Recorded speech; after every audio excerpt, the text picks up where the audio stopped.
care for the next generation fails. Yes, Davos 2025, the person who posted this, Dr. Eve, is clearly upset that Trump won and people are waking up to the sinister plans of the web, and he is clearly upset that nations want to be sovereign. He says it self-serving and that it undermines collective progress. Hmm. It is important we look into Davos 2025.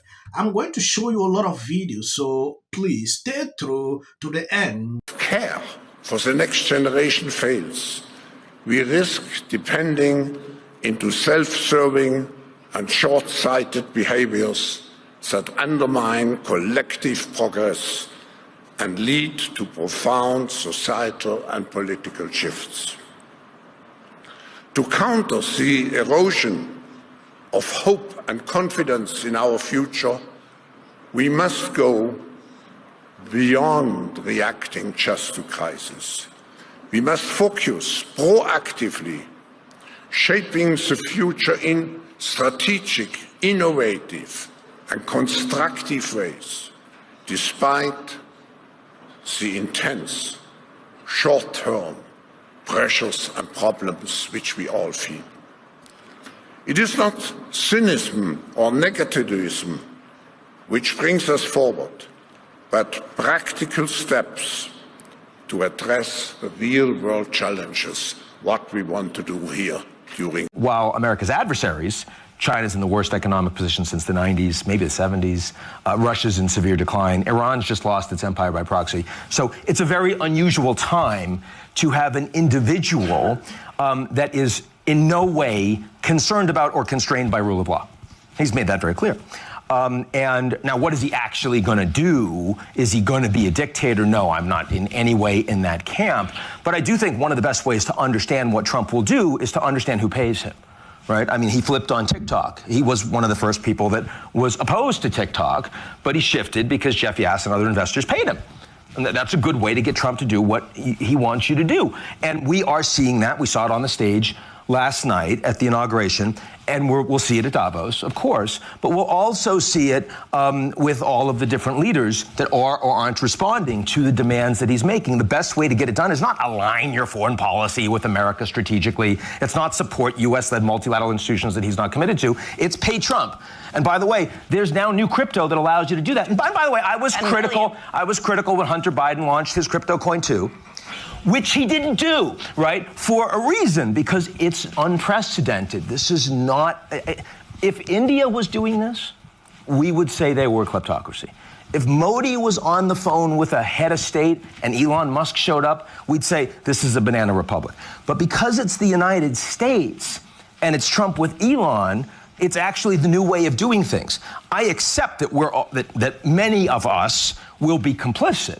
I accept that many of us will find a way to get on with that, but that doesn't mean it's normal, right? And it doesn't mean that we should sit and pretend that it's suddenly okay, that this new presidency is just going to keep on keeping on. That is not the case. And because, final point for me, because Trump is not going to be here for long, I mean, in part because he's 78, but in part because he only gets 4 years, right? Then everyone that has done this is going to have to deal with the fact that next will be something else. And you're going to have to figure out. Yes, the World Economic Forum started a year ago. What I observe with these people, Trump, they are calling his name nearly on all segment. Especially Trump taking a decision to withdraw from World Health Organization and this Paris Agreement.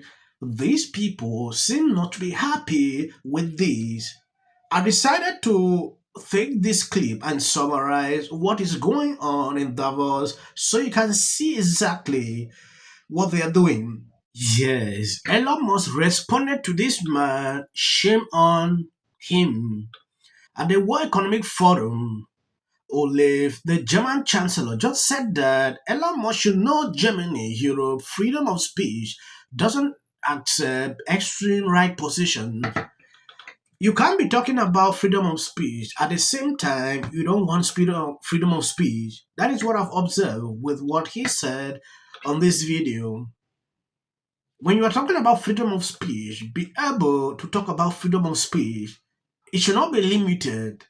So some people don't have the right to express themselves or what exactly. Recently, Elon Musk is under heat from all sides. I have observed that over and over. It is important. I cut across what is happening at the World Economic Forum. So on the question of the dealing of Elon Musk, I had a lot of things to comment in the past because he was discussing a lot about Europe. And just to repeat what I already said, we have the freedom of speech in Europe and in Germany. Everyone can say what he wants, even if he is a billionaire. And what we do not accept is if this is supporting extreme right positions. And that is what I would like to repeat again. But I do think the U.S.-China relationship is probably the one that is most problematic to get a deal. I think that we are heading towards a trade war and towards a more strategic decoupling of the economies. One reason for that is because Trump isn't just focusing on tariffs on China, but he's also focusing on third countries where there are pass-throughs to the U.S. The only way the Chinese economy is succeeding right now is through their $1 trillion export surplus. And so you see Trump and his team focusing a lot on Mexico and India and Vietnam. The other conversations they're having bilaterally, one of the top priorities is squeeze China coming in. That's very hard for China to respond to. You've already seen Sheinbaum in Mexico. That's been her top priority. Before she meets with them, we've got a Mexico plan that is going to take the Chinese out, right? So I think that makes it much harder. And I also think China's complicated. And Graham knows this well. I mean, the only reason we've stabilized U.S.-China relations in the last year and a half is because there are 25 high-level cabinet-to-cabinet bilats. Yes, I don't know why this sounds different to these people. When Trump came in his first term, he did the same thing. Coming to take this decision is something he made it clear during his campaign, and he is just maintaining what he said he would do. So melting down like this is something I understand. If you notice through all the segment on this video, they always end by calling Trump's name. It is like everything about World Economic Forum 2025 is centered around him. They are threatened by Trump. That is just what I can say based on my observations. I've not really gone far into what is happening in Davos 2025, but I'm going to make sure that we follow it all through so you can see what they discuss in this place. And I'll be doing selective clips, not just all kind of videos. I'll be reporting. This is the United States of America. And I don't care what Elon Musk is doing behind a presidential seal. In this country, we hate Nazis. Kind of like a foundational defining thing. Two of probably the most foundational defining things about American history is that we beat the Confederates and we beat the Nazis. And I don't know what side people may be on today, but I still am not rocking with anyone sympathetic to Nazis. And I will do that until I am 6 feet in the ground. Like, kind of foundational to me as a human being. And so if you're cool and want to defend the Sig Heils and the Nazi salutes, all the whatever you want to do, that's on you. I'm on the opposite side of that. I'm not with the Nazis. How about that? I mean, but it's very important for us to assert these things.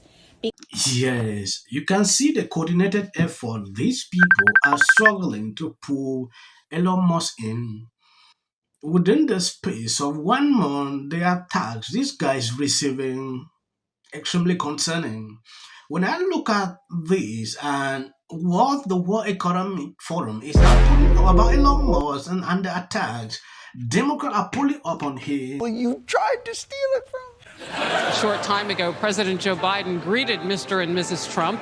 Worry. Also attending were all those people who warned Americans to shun this wannabe fascist dictator called Trump. Look at me, Ma. Oh, let's go see Hitler and get a quick selfie first. Hello, look at us. His own bootstraps. Yeah. And so in thinking about that, and Donald Trump saying things that this country would be a meritocracy, you're talking about a man who didn't become the president of the United States because of merit.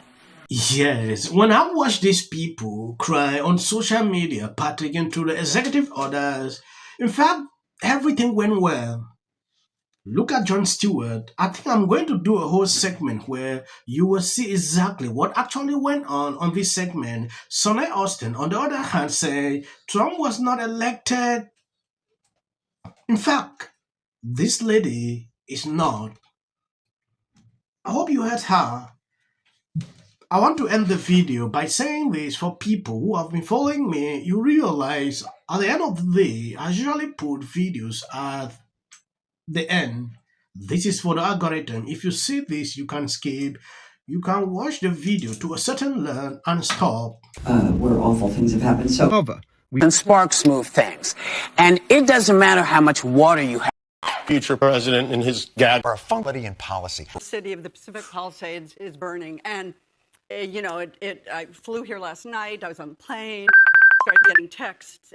So I am evacuating my home. What we need to do against what we know is right. And these are the results. Trump is now calling that Gavin Newsom should step down. This is you getting water to areas that need water because there are fires in 100-mile-an-hour winds. The situation is beyond control. For the work that he's been trained his whole life to do. What do we do? Right now you're looking history, remember it. as a country about James. Yeah, and then I think all our tax dollars probably went for Gavin's hair gel. I don't know, but it's like, it's sad. I want to be Jim Jordan. In the 5 tenants of Palisades Village right here. This is the town center of sorts. And he did this little dance. Josh Green, the governor of down in Hawaii, who had some. And then we watch the news or talk to my friends